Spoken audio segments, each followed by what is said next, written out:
Bonjour à tous, j'espère que vous allez bien. Aujourd'hui, je vais vous parler d'histoires terrifiantes qui se sont passées à la Nouvelle-Orléans. Alors installez-vous, baissez vos lumières et c'est parti.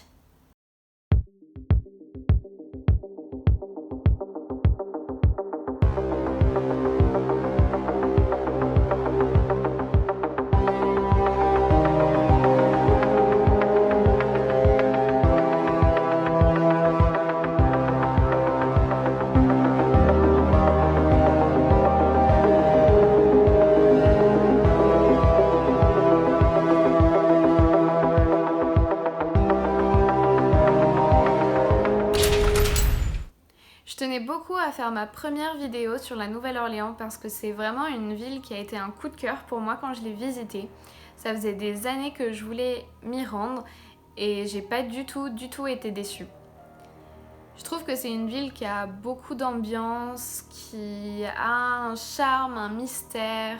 J'aime beaucoup me balader dans les rues de la Nouvelle-Orléans, les maisons sont trop belles, il y a plein de boutiques, il y a tout le temps de la musique, les gens sont agréables.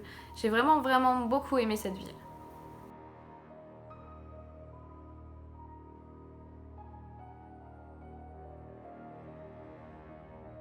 Et en grosse fan de la série American Horror Story que je suis, j'ai tenu à visiter certains lieux en rapport avec la saison 3 qui s'appelle Coven et qui se passe à la Nouvelle-Orléans. Donc si vous connaissez pas American Horror Story, c'est une série dont chaque saison raconte une histoire complètement différente mais qui reprend en général les mêmes acteurs et qui se base sur des faits réels, des histoires un petit peu glauques et aussi des légendes urbaines. La saison 3 dont je vous parlais, qui s'appelle Coven, se passe à la Nouvelle-Orléans et elle parle principalement de sorcellerie et de vaudou. Je vous mets tout de suite un petit extrait pour que vous voyez ce que c'est. All hell is opened up on our doorstep. We are under siege, ladies. You bring me their heads, all of them, then you burn that place to the ground. If you start a war with those white bitches, the truth is over. You will sit. L'un des emblèmes de la Nouvelle-Orléans, c'est une femme qui a vécu au XVIIIe siècle et qui s'appelait Marie Laveau. C'était une prêtresse vaudou ou une voodoo queen, donc une reine vaudou. À la base, le vaudou c'est originaire d'Afrique de l'Ouest et ça s'est répandu un petit peu partout dans le monde, malheureusement à cause de l'esclavagisme. Partout où des esclaves ont été emmenés, que ce soit aux États-Unis, dans les Caraïbes, un petit peu partout dans le monde, ils ont transmis avec eux le vaudou et ça s'est petit à petit transformé en prenant des bouts de culture de partout où ça atterrissait et donc ça fait qu'aujourd'hui on a plusieurs branches différentes du vaudou. Le vaudou en gros c'est un culte qu'on peut associer à de la magie. C'est composé, ça a ses propres prières, ça a ses propres croyances, notamment les croyances aux zombies, des rituels avec des sacrifices d'animaux et des préparations de filtres également. Si jamais vous allez à la Nouvelle-Orléans, je vous conseille vraiment de passer au musée du vaudou. C'est un tout petit musée, je crois qu'il y a genre 2 ou 3 pièces. C'est assez petit, c'est tout sombre. Vous allez voir qu'il y a des hôtels de prière, donc les gens ils viennent déposer des billets, des photos, des objets, etc. Et des petites pancartes qui vous expliquent les principaux mythes du vaudou.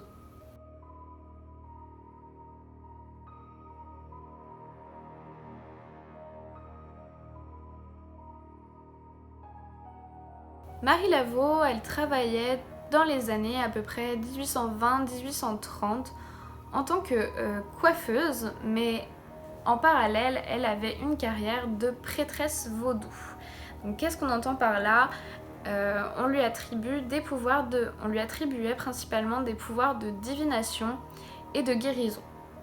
Moi j'ai toujours tendance à essayer d'expliquer les choses de manière un peu rationnelle et du coup pour moi c'est les capacités de Marie Laveau à faire de la divination, donc à être capable de connaître des informations du passé, du présent, voire même du futur, je pense qu'elles sont vraiment en lien avec son métier de coiffeuse. Parce que ça veut dire qu'elle recevait quand même pas mal de gens dans son salon qui forcément, quand vous êtes chez le coiffeur, vous parlez, vous racontez un peu votre vie, mais aussi des fois la vie de vos connaissances, de vos voisins. Et je pense que Marie Laveau c'était quelqu'un d'assez intelligent et avec une assez bonne mémoire pour être capable de retenir toutes ces informations. Et peut-être par recoupement en fait de choses qu'elle avait entendues de ci, de là, être capable d'en faire des bonnes déductions un peu à la manière de, je sais pas, de Sherlock Holmes par exemple, ou même des mentalistes, puisque le mentalisme ça existe. Et donc je pense qu'en fait elle utilisait ces dons-là pour faire ce qu'on a désigné plus tard comme de la divination. Aussi, Marie Laveau, elle guérissait pas mal de personnes, elle était reconnue pour ça. Et on a visité le musée de la pharmacie à la Nouvelle-Orléans et franchement, je pense qu'on va tous être d'accord pour se dire qu'à l'époque, la médecine, c'était vraiment pas ça. Donc je pense qu'il y a pas mal de personnes qui faisaient plus de mal à leurs patients que de bien avec leur manière de les soigner. Et Marie Laveau avait certainement une bonne connaissance en anatomie, mais aussi je pense comment on dit ça, en herbologie, enfin, à manipuler les plantes et tout ça et à faire des filtres de manière à guérir les personnes. Donc ça c'est mon avis, mais je pense qu'il y a des manières un peu rationnelles d'expliquer ces dons et ce qui ne lui enlève pas du tout de son mérite. On dit également de Marie Laveau qu'elle organisait des soirées secrètes dans une maison close dont elle était la propriétaire et qui s'appelait la Maison Blanche. Donc il y a pas mal de personnes qui participaient à ces soirées secrètes, on ne sait pas exactement ce qui s'y passait, mais on peut un petit peu s'en douter. Marie Laveau, elle était très connue de son vivant, et pas seulement en Louisiane et en Nouvelle-Orléans, mais vraiment partout aux États-Unis. Et encore aujourd'hui, elle a vraiment un rayonnement, on voit beaucoup d'images d'elle quand on est à la Nouvelle-Orléans. En 1881, Marie Laveau est décédée à l'âge de 79 ans, mais certaines personnes ont dit qu'ils auraient continué à voir le fantôme de Marie Laveau se balader dans le cimetière autour de sa tombe et dans les rues de la Nouvelle-Orléans. Pour d'autres personnes, en fait, c'était la fille de Marie Laveau qui lui ressemblait beaucoup physiquement et qui se serait fait passer pour elle en se faisant appeler par le prénom de sa mère, qui aurait en fait continué à créer la confusion qu'il y avait autour de la mort ou pas de Marie Laveau.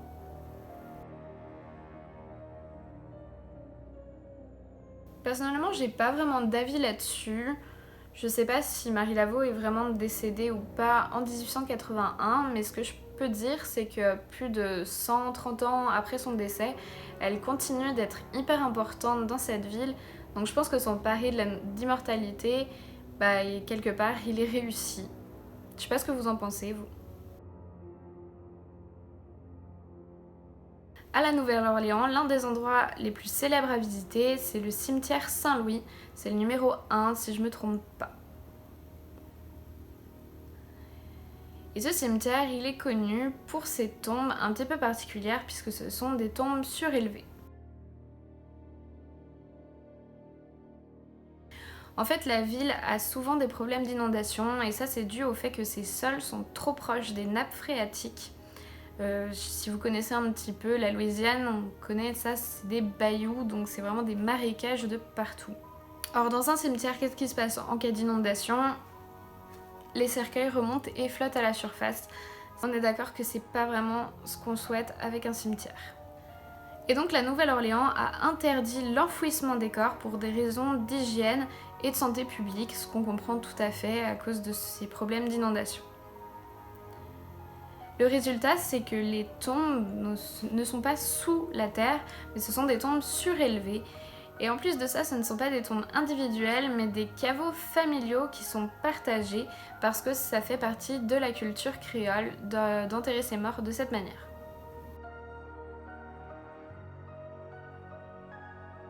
Et donc quand on a fait la visite de ce cimetière, on était avec un guide, parce que vous êtes obligé maintenant, je crois, d'être accompagné d'un guide pour visiter le cimetière parce que il y a eu des problèmes de touristes qui se sont fait agresser dans le cimetière, qui est assez mal situé dans des quartiers un peu défavorisés.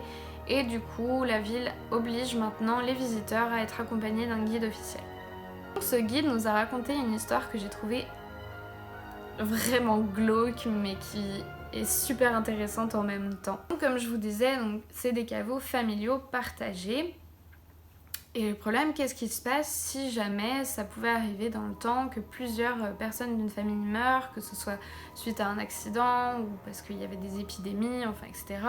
Ça pouvait arriver que plusieurs membres de la famille meurent d'un seul coup. Et là, qu'est-ce qu'on fait? Parce qu'on n'a pas la place de tous les mettre dans le caveau. Et donc en fait, il nous expliquait qu'il existe des tombeaux de prêt qu'on peut louer en fait pour une année. Donc, ces tombeaux de prêt sont surnommés des fours à pain parce que le climat de la Nouvelle-Orléans avec la chaleur permet qu'à l'intérieur du tombeau il y ait un processus de crémation à moyen terme qui se fasse. Donc c'est pas comme quand on inhume quelqu'un, normalement on inhume la personne et puis on récupère ses cendres ensuite pour les placer dans le caveau. Là non, c'est fait sur du plus long terme, sur un an. Je sais pas si c'est parce que les personnes étaient très croyantes et que je crois que dans la religion catholique c'est pas très bien vu d'être inhumé. Mais en tout cas c'est de cette manière qu'ils procédaient. Donc au bout d'un an on pouvait récupérer les cendres du défunt et les placer dans le caveau familial. Donc, le cimetière est vraiment beaucoup visité parce qu'il y a plein de tombes célèbres à l'intérieur. Par exemple, il y a la tombe de Marie Laveau dont je vous parlais tout à l'heure qui est devenue un lieu de pèlerinage pour pas mal de personnes. Je crois que c'est une des tombes les plus visitées aux États-Unis, si je dis pas de bêtises.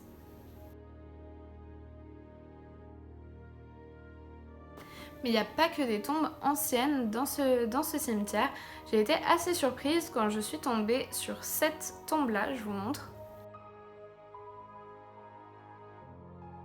Déjà, sa forme est assez particulière au milieu des tombes. Et encore plus quand on sait à qui elle appartient, puisqu'il s'agit de la tombe de Nicolas Cage, l'acteur. Là vous allez me dire que Nicolas Cage n'est pas mort et vous aurez totalement raison, effectivement. En fait justement Nicolas Cage a déjà fait construire sa tombe à la Nouvelle-Orléans pour quand il décédera et comme ça il a pu choisir son modèle de tombe, son emplacement. Moi je trouve ça un petit peu bizarre quand même mais bon, je sais pas, dites-moi ce que vous en pensez vous dans les commentaires. C'est aussi au cimetière Saint-Louis qu'on peut trouver une plaque un petit peu spéciale sur laquelle il est écrit, je vais vous lire: Ici repose Madame Delphine Lalaurie, née Marie-Delphine McCarthy, décédée à Paris le 7 décembre 1842 à l'âge de... Et là on voit un 6 et en fait la plaque est cassée donc on peut pas le lire, on pense à l'âge de 60 mais on ne sait pas exactement quel est le chiffre. Et donc certains d'entre vous ont déjà dû comprendre qui était la prochaine personne dont j'allais vous parler, puisqu'il s'agit de Madame Delphine Lalaurie. Donc, la demeure des Lalaurie, elle se situe dans le quartier du Vieux Carré sur Royal Street, au numéro 1140 très précisément.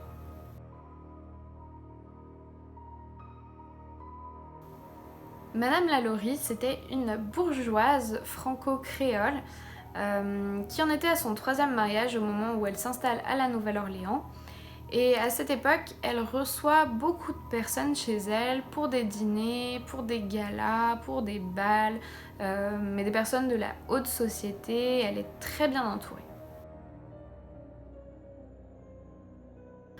Un jour, les voisins de Madame Lalaurie entendent des cris dans la maison et ils sont témoins d'une scène très étrange. Ils voient une petite fille qui était une enfant d'esclave d'environ 12 ans qui court et Madame Delphine Lalaurie qui est derrière elle, qui la pourchasse avec un fouet comme pour la battre. Et donc la petite fille, elle essaye à tout prix de s'échapper, elle hurle et en désespoir de cause, vraiment totalement effrayée, elle monte sur le toit et pour essayer d'échapper à Madame Lalaurie, elle finit par se jeter du toit et elle meurt suite à ça. Après cet épisode vraiment bizarre, on a commencé à entendre des rumeurs comme quoi Madame Lalaurie serait une sadique et qu'elle torturait ses esclaves. Donc Delphine Lalaurie se retrouve un peu délaissée par toutes les personnes qui venaient autrefois chez elle pour ses dîners et ses galas. Donc sa vie sociale, elle commence à vraiment peu à peu s'éteindre. Mais la famille décide quand même de rester vivre à la Nouvelle-Orléans. Le 10 avril 1834, un incendie se déclare dans la maison des Lalaurie. Et lorsque les pompiers interviennent à l'intérieur de la maison, ils font une découverte vraiment horrifiante. Les pompiers auraient trouvé des esclaves vivants, mais enchaînés et atrocement mutilés à l'intérieur de la maison. On raconte même qu'ils auraient trouvé des membres de personnes coupées, des jambes, des bras, voire même des têtes empilées dans des seaux. Avec la découverte qu'ils ont faite, les pompiers et ensuite les personnes de la ville ont fini par comprendre que Madame Lalaurie était très certainement une tueuse en série et on pense qu'elle aurait tué plus d'une centaine de personnes, hommes, femmes, voire même enfants.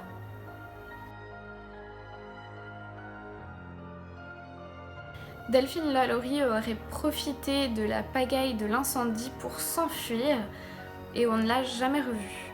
On pense qu'elle est peut-être partie en France, à Paris, mais personne n'a vraiment eu d'informations là-dessus. On ne sait pas si son mari l'a suivie, on ne sait pas si ses enfants étaient avec elle, on ne sait pas comment elle a fini sa vie.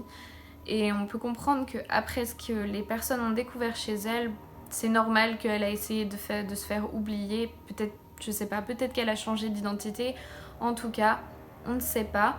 La seule chose qui reste, c'est la plaque dont je vous ai parlé dans le cimetière Saint-Louis qui me laisse à penser qu'elle est partie vivre à Paris et qu'elle y serait décédée. Aujourd'hui, la maison est connue à la Nouvelle-Orléans pour être une maison hantée. Mais ça n'empêche pas tout un tas de personnes de s'être intéressées à la maison. Et en 2007, à votre avis, qui a bien pu acheter cette maison? Allez, je vous laisse quelques secondes pour deviner, c'est pas très compliqué. C'est encore une fois Nicolas Cage qui a décidé d'acheter la maison des Lalaurie. Je sais pas pourquoi il a décidé d'acheter cette maison. Ce qu'on sait, c'est qu'il l'a achetée en 2007 et qu'il l'a revendue en 2009. Peut-être qu'au final, c'est pas si facile que ça de cohabiter avec des fantômes. Enfin, beaucoup plus proche que nous que toutes ces histoires, il y a un événement tragique qui s'est produit en 2005 qui a touché de plein fouet la Nouvelle-Orléans, c'est l'ouragan Katrina et je suis sûre que pas mal d'entre vous se rappellent encore de cet événement. L'ouragan a causé pas mal d'inondations très fortes qui ont détruit malheureusement beaucoup de maisons. À un moment, on était en train de marcher dans la rue à la Nouvelle-Orléans, justement dans ces quartiers qui avaient été très touchés par l'ouragan. Et on a croisé une vieille dame qui était en train de balayer devant chez elle et qui voit qu'on est des touristes et qu'on se balade et elle nous propose en fait de rentrer dans son jardin pour nous montrer les séquelles de l'ouragan. Donc on rentre dans son jardin et en fait on voit la moitié de sa maison qui avait été arrachée. Donc il manquait des bouts de mur, il y avait encore des objets un peu éparpillés partout.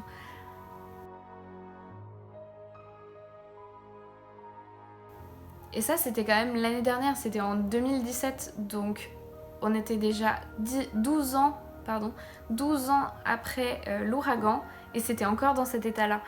Et elle nous disait qu'elle était contente parce qu'elle savait que le gouvernement lui avait promis des aides pour reconstruire sa maison. Mais 12 ans après, sa maison était encore arrachée et rien n'avait été fait. D'ailleurs, dans certaines rues, on peut passer devant des maisons sur lesquelles on voit encore des sortes de croix qui ont été dessinées par l'armée au moment de l'ouragan pour dire, je sais plus, si c'était pour dire que la maison était sécurisée ou qu'elle avait bien été évacuée ou quoi. Et ces maisons sont encore aujourd'hui laissées à l'abandon et barricadées.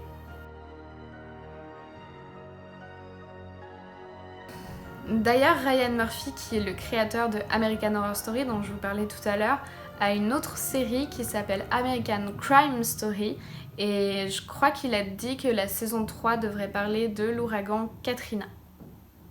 Voilà, c'est la fin de cette vidéo, j'espère que ça vous a plu, que je vous ai peut-être appris des choses ou que je vous ai donné envie d'aller visiter la Nouvelle-Orléans.